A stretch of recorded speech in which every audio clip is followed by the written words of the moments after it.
There was no point denying it. Francis was in a brothel. He might have overlooked the strangeness of the butler, who appeared to be a pugilist disguised in livery.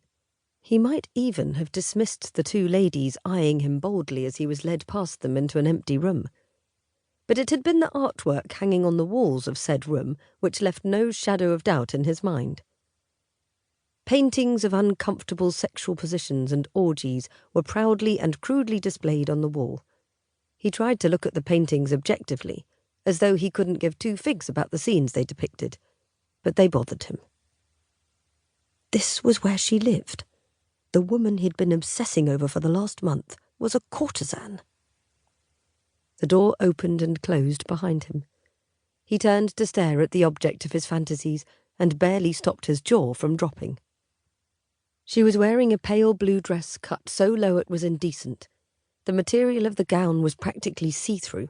She wore no petticoat, and he could see every outline of her sensual body. Her golden hair fell in waves over her shoulders. Damn him! He wanted her more than any other woman he'd desired before. She smiled at him and held up his calling card between her fingers. "So you are the new Earl of Digby. I should have known. It's a pleasure to officially meet you, Francis. I'm Isabelle, and welcome to the Scarlet Salon." When she curtsied low, he could practically see her nipples. It took every ounce of self-will to stand there and act unaffected.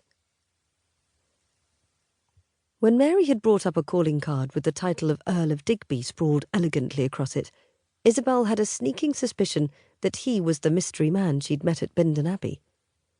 When her maid proceeded to describe him as a fine, grey-eyed gentleman, her suspicions were confirmed. Her heart beat in excitement as she pulled out the most scandalous day dress she owned from her wardrobe. She wanted to shock him. She wanted to see his silver eyes simmer with desire. Isabelle grinned when she realised that Whitson had placed the Earl in the notorious drawing-room. The butler really did have a diabolical sense of humour. If Isabelle had not been so attuned to reading people, she might have thought that the Earl was unaffected by her entrance. But she saw him clench his fists when he took in her attire, and when she rose from her curtsy, she saw him swallow thickly. Oh, he wanted her. He just didn't want to admit it. The thought made her smile. She loved a challenge. "Do you like the paintings?" she asked mischievously. "Madame commissioned a French artist to help fuel the imagination of some of our guests." Digby frowned at her. "No, I do not." "Oh, well, art is not for everyone," she said with a shrug. "Or perhaps you already possess an active imagination and have no need for such crude inspiration." He clenched his jaw but did not respond. She suppressed a smirk as she walked over to a settee and sat down, patting the cushion next to her in invitation. He hesitated, but he finally took a seat, sitting as far from her as the sofa allowed.